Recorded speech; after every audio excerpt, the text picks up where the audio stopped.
Alors les gens, on va se retrouver pour la quatrième partie de cette vidéo. Et comme d'habitude, on va bien commencer. Enfin, quatrième partie de cette série vidéo, pardon. Et pour bien commencer,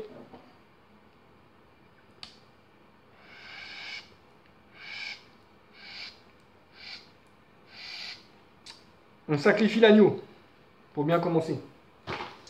Donc, on a vu plusieurs choses, hein. On va faire une petite synthèse d'abord dans cette quatrième partie. On va faire une petite synthèse, on va s'arrêter, on va faire une petite pause parce qu'on a vu plusieurs choses très importantes.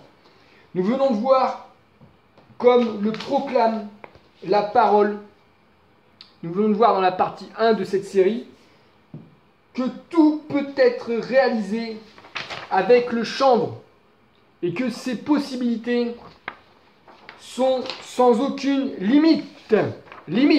Un avion 100% chanvre, un avion moderne 100% chanvre. Nous avons aussi rendu hommage à Jack Herer dans cette partie 1. Tout faire avec le chanvre. Donc tout faire avec le chanvre. Toutes choses ont été faites par elle et pour elle.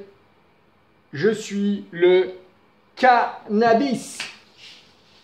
Toutes choses ont été faites par elle et pour elle. Je suis le cannabis. Nous venons de voir, dans un deuxième temps, dans la partie 2 de cette série, que tout peut être guéri avec le chanvre.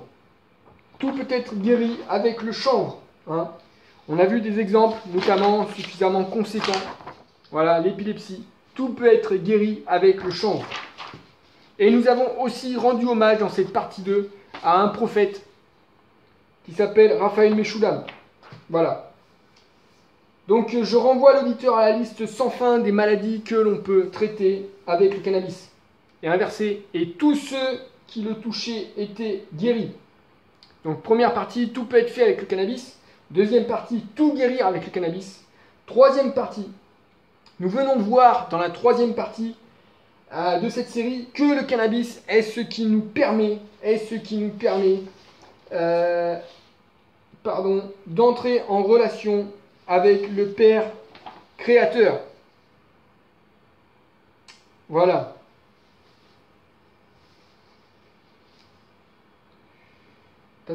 On peut donc réellement affirmer, preuve concrète à l'appui, que Jésus est révélé pleinement au travers du plan de cannabis.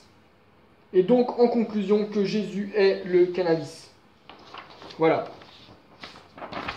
Voilà l'arbre de la vie. L'arbre de la vie, c'est l'arbre du cannabis.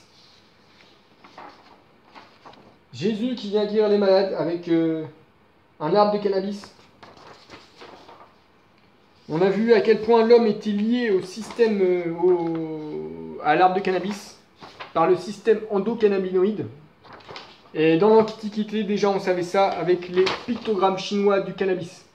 Donc ici, l'homme et là, le cannabis, de mémoire. Donc voilà. Donc on a vu trois choses. On peut tout faire avec le cannabis. On peut tout guérir avec le cannabis. Et l'être humain est lié au cannabis par le système endocannabinoïde. Donc Jésus est le cannabis. Je dis donc à légaliser le cannabis, dépénaliser le cannabis, laisser l'homme constitué du système endocannabinoïde planter librement l'arbre de la vie et de la guérison dans son jardin. Voilà, ok? Ça, c'est le cannabis. Donc on aurait pu... Voilà, on va rentrer maintenant dans la deuxième partie de la partie 4. J'aurais pu m'arrêter avec comme conclusion la partie 4A, à savoir celle que je viens de lire.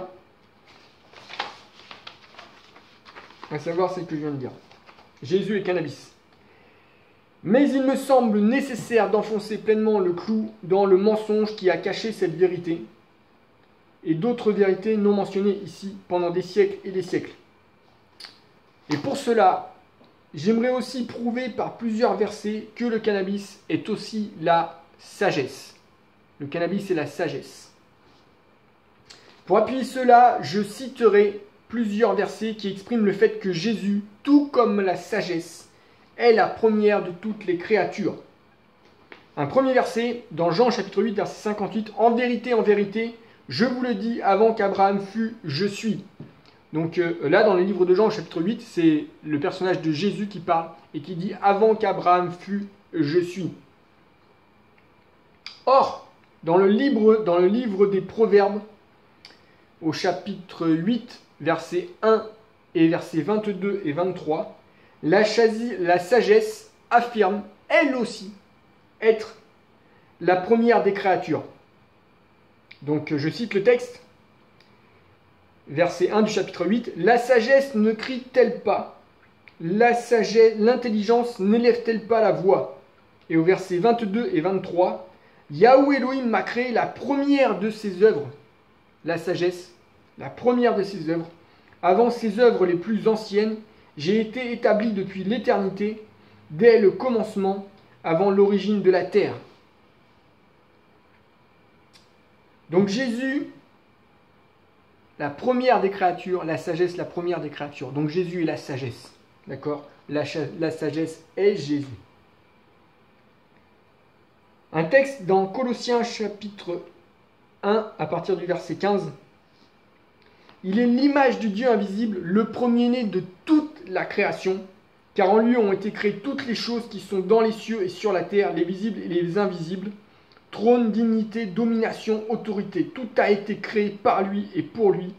Il est avant toute chose et toute chose subsiste en lui. Il est la tête du corps de l'Église. Il est le commencement, le premier-né d'entre les morts, afin d'être en tout le premier.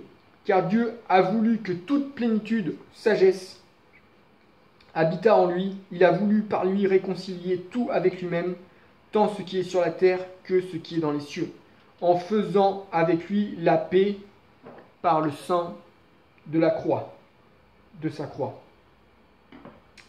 Maintenant, que dit la sagesse dans le livre des Proverbes? La sagesse, quand elle parle d'elle-même, elle parle d'elle-même au chapitre 8, ce sont les versets qu'on vient de citer, mais elle continue de parler d'elle au chapitre 9. Et au chapitre 9, verset 1, écoutez bien ce que dit la sagesse. La sagesse a bâti sa maison, elle a taillé 7 colonnes. Elle a taillé 7 colonnes. La sagesse a taillé 7 colonnes. Or, l'herbe de cannabis, bien souvent, est représentée avec 7 feuilles. Avec 7 feuilles. Avec 7 feuilles. Ouais.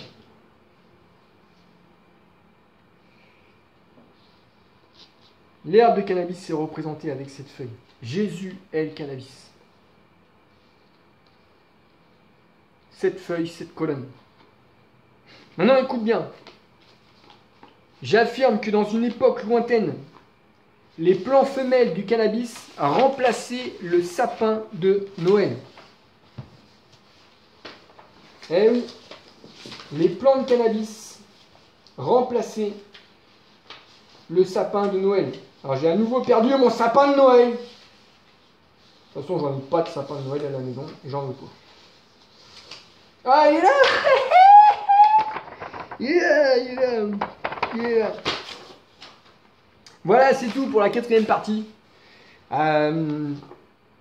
y a une dernière partie, mais c'est vraiment pour les incrédules. Hein, c'est vraiment pour les incrédules, la dernière partie. Et voilà. Juste, si une chose quand même qu'il faut dire, c'est que pour comprendre que Jésus le cannabis, il faut déjà réaliser que l'histoire de la Bible est une allégorie. On a un verset dans Galates, c'est dans le livre des Galates, où l'apôtre Paul, le verset, je ne l'ai plus exactement de tête. Je crois que c'est 4 ou 5, verset 22. C'est au verset 22. Mais je ne sais plus quel chapitre c'est. C'est à la fin. Et enfin bref, dans ce chapitre, c'est l'apôtre Paul qui écrit. Et l'apôtre Paul dit clairement que l'histoire d'Agar et l'histoire de Sarah est une allégorie. Il dit clairement que ce sont des personnages allégoriques. Donc s'il dit ça, si le père de l'apôtre Paul dit que c'est une allégorie, ça veut dire que toute la Bible est une allégorie. Voilà ce que ça veut dire. Et donc il faut aller au-delà de cette allégorie. Jésus parlait en parabole, il y a une fractale là déjà. Donc il faut aller au-delà de cette allégorie. D'accord? Voilà. Allez, je vous dis à de suite les gens pour la dernière, la sixième et dernière partie. D'accord? Allez, à de suite.